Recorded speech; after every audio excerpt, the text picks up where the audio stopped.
Oke, jadi, sudah berapa lama survei sampai saat ini, dari pertama kali survei? Udah berapa kali mungkin ya, Berapa kali? udah 50-an kali. Surveinya rata-rata survei apa? Sama dari tahun 2017 ya sampai sekarang ini 2019 survei Pilkada NTB, 2018 survei persepsi publik tentang kinerja bupati, dan survei pileg juga kemarin. Dan ini yang terakhir sekarang survei pilkada.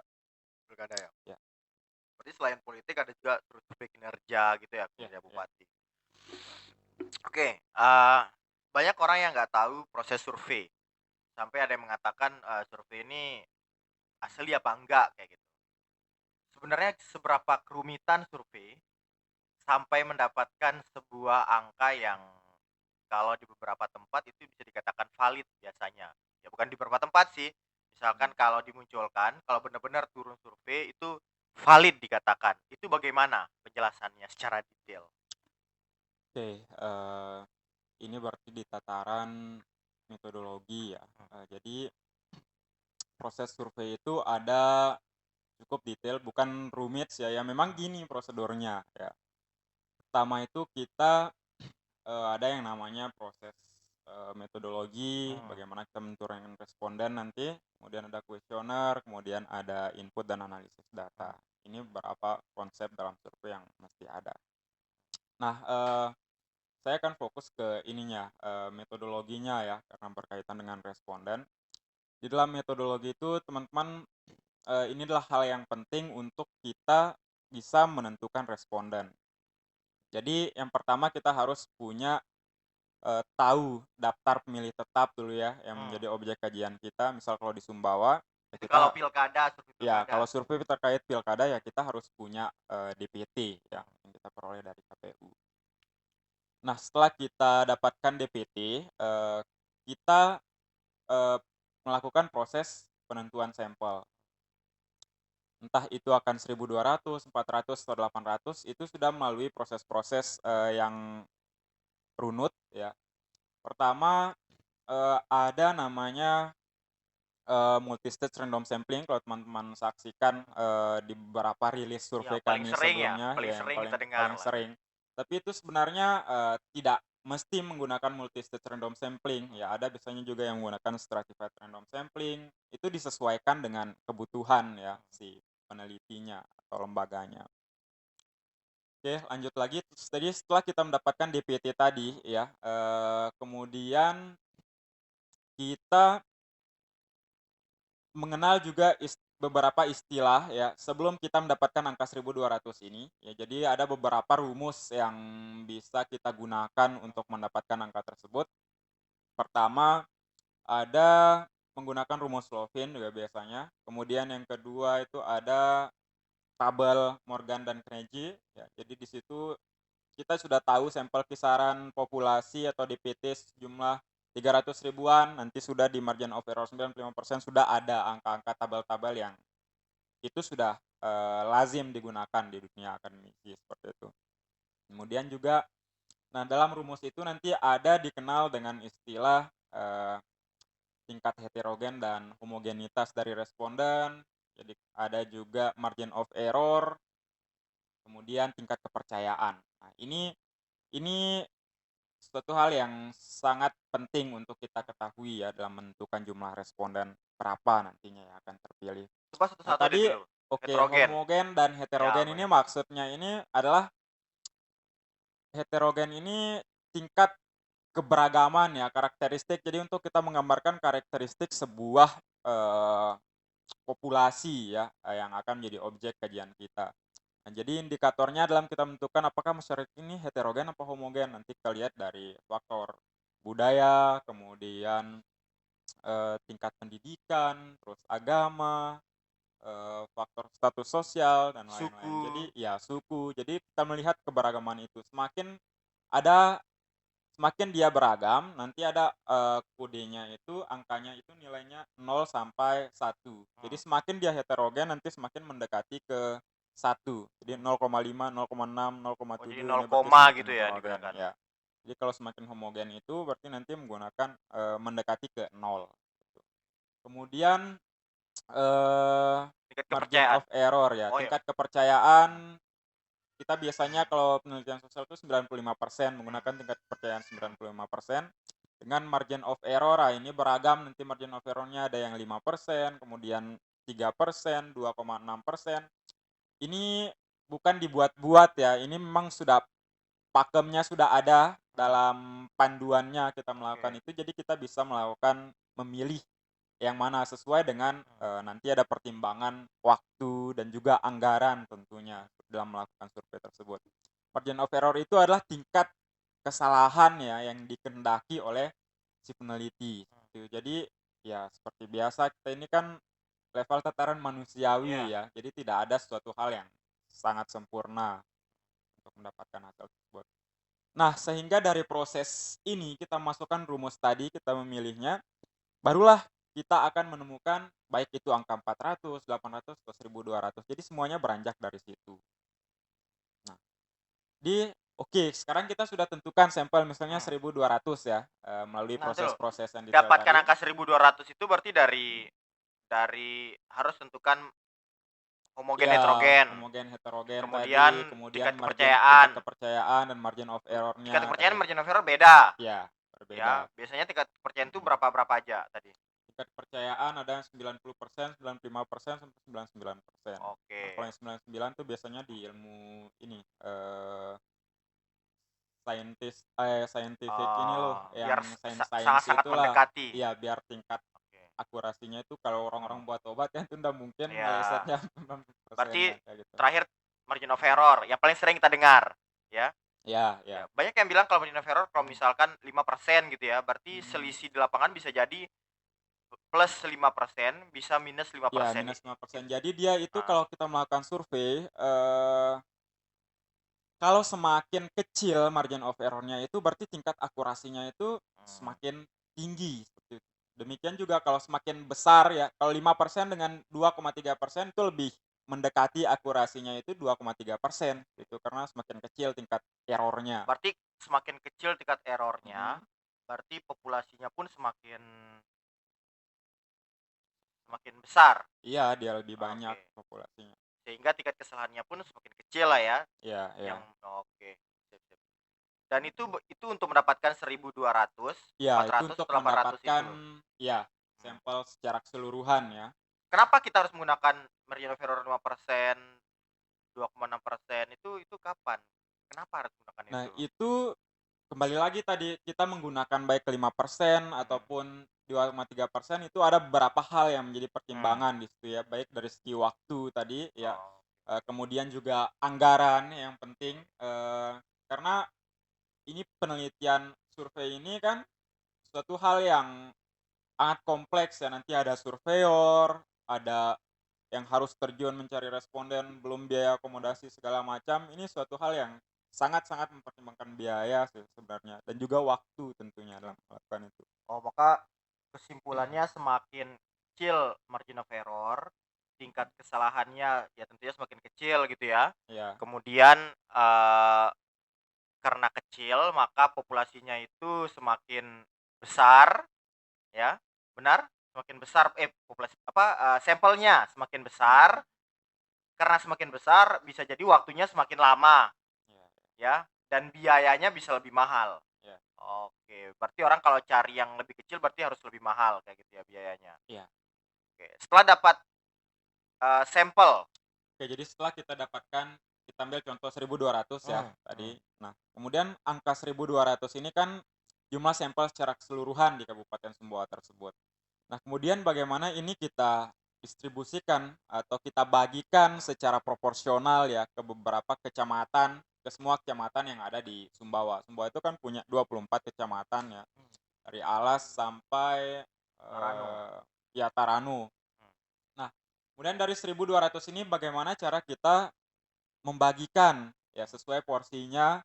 Nah, maksudnya sesuai porsinya itu adalah, dari angka 1.200 ini akan dibagikan ke kecamatan Sumbawa misalnya yang paling banyak ya, yang paling besar DPT-nya, jumlah Mhm. DPT-nya, maka ketika dibagi secara proporsional, Sumbawa ini juga nanti dia akan mendapatkan jumlah sampel atau keterwakilan yang lebih banyak Oh, dibandingkan enggak misalkan dengan 1.200 kecamatan tersebut. dibagi 24. Oh, tidak seperti itu, Oh, tidak dibagi 24, tapi dibagi sesuai proporsinya. Jadi semakin heeh. besar DPT di suatu kecamatan tersebut, maka akan semakin besar juga nanti keterwakilannya atau besar juga sampel yang akan diambil di situ. Rumus untuk proporsional itu gimana sampai turun? Itu bisa dibagi wah ini kayak belajar metodologi aja ya di kelas. Nanti bisa, dibagi jumlah, pemilih di Kecamatan Alas misalnya, Hmm, contohnya, dibagi jumlah DPT keseluruhan ya, hmm, se-Kabupaten Sumbawa dikali dengan jumlah sampel tadi yang ditentukan oke. 1.200 gitu. Sehingga itu akan terbagi Tiap 1.200 kecamatan itu sesuai beda-beda, porsinya, iya, beda. tergantung DPT-nya mana yang Iya, lebih banyak, tergantung oke. jumlah DPT-nya, seperti itu. Hanya sampai kecamatan? Tidak, ini berlanjut lagi Mhm, ya, tidak hanya cukup namanya juga kita gunakan multi stage ya, jadi ada beberapa multi tahap, jadi ada beberapa tahap-tahap yang harus diturunkan hingga ke level TPS nantinya. Oke, tadi sudah kita tentukan di tingkat kecamatan ya, sekarang dari 24 kecamatan itu, dalam satu kecamatan kan ada beberapa desa, iya ya. benar, Nah, bagaimana nanti kita bagikan ke desa? Nah, membagi ke desa ini juga sama halnya dengan tadi dari kita membagi dari tingkat kabupaten ke kecamatan. kecamatan, ya. Jadi dibagi secara proporsional, ke beberapa desa yang ada berdasarkan jumlah sampel yang kena di bagian kecamatan tersebut, gitu. Jadi menggunakan rumus yang sama juga, jumlah DPT di desa dibagi jumlah DPT keseluruhan di kecamatan tersebut, dikali dengan jumlah sampel yang didapatkan oleh kecamatan, Berarti seperti itu. tiap desa di kecamatan itu pun tidak mendapatkan jumlah responden yang sama? Iya, tentu tidak, Oh, kembali lagi dibagi secara proporsional sebagaimana pembagian di tingkat kecamatan tadi. Jadi semakin banyak DPT yang ada di suatu desa ya, maka tentu keterwakilannya juga akan lebih banyak, gitu. Nah, tidak berhenti sampai situ lagi, lanjut ke dalam desa itu kan ada beberapa TPS ya. Kita lanjut turunkan ke tingkat TPS, misal di Kelurahan Pekat misalnya. Kelurahan Pekat ini dapat jatah sampel, 12 misalnya ya. Sementara TPS yang ada itu ada 10 misalnya. Nanti 12 ini kita bagikan, bisa dibagi 2 ya, dibagi 2 ini nanti jumlah sesuai proporsi laki dan perempuannya, sehingga 12 kalau kita bagi 2 6 iya ya. 6. Nah berarti nanti dari 10 kecamatan yang 10 TPS yang TPS. ada itu ada Berarti ada 4 6 yang tidak kena? ya, ada 6 TPS yang terpilih. Nah bagaimana cara kita menentukan TPS dari 10 TPS ini ada 6 TPS yang terpilih?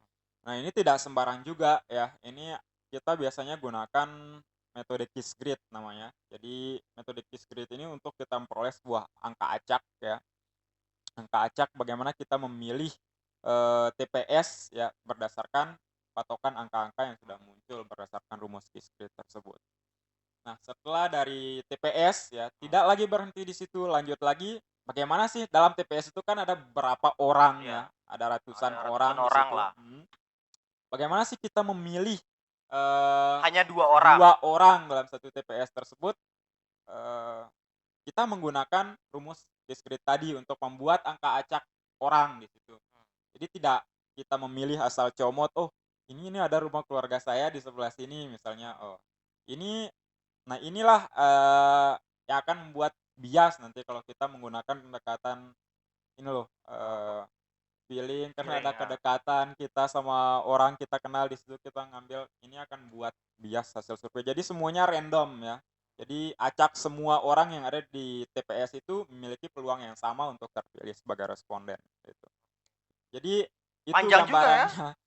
Ya seperti itulah tahapan-tahapan yang mesti kita lalui dalam Bias menemukan satu orang saja, Biasanya seperti itu. berapa lama untuk 1.200 responden? Itu kalau saya sih pengalaman sekitar seminggu ya, Satu satu minggu. minggu lah Itu persiapan seperti sehari itu. bisa sampai berapa lama itu?